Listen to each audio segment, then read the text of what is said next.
In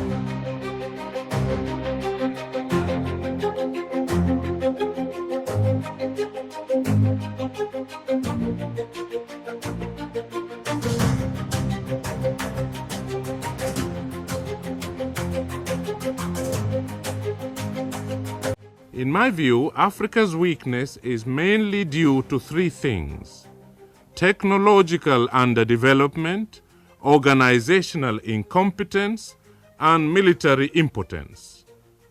It is aggravated by political instability, social corruption, and the whole crisis of moral ambivalence arising out of the bubbling of the cultural melting pot. Implicit in concepts like Pax Britannica was the assumption that Western powers have special privileges for being armed to the teeth, while at the same time proceeding to disarm the natives.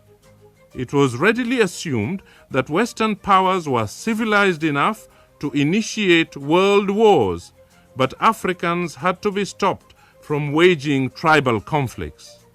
In 1988, in Lusaka, Zambia, we were very fortunate to have breakfast with a remarkable, distinctive, and unique African scholar and intellectual activist.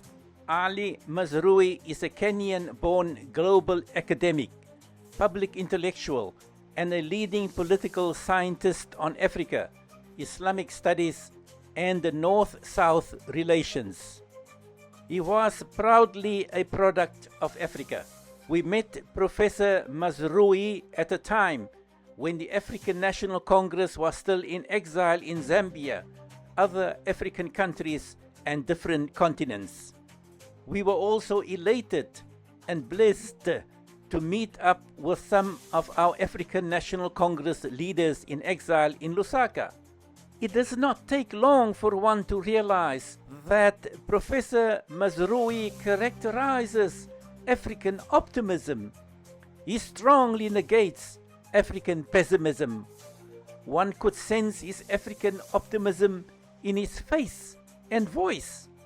African optimism means good and promising produced outcomes for Africa and its racially diverse and culturally rich people. Both his voice and face were beaming with confidence, hope, better and greater outcomes for Africa and its persevering people. He was hopeful that future generations of Africans will make a better and promising future for Africa.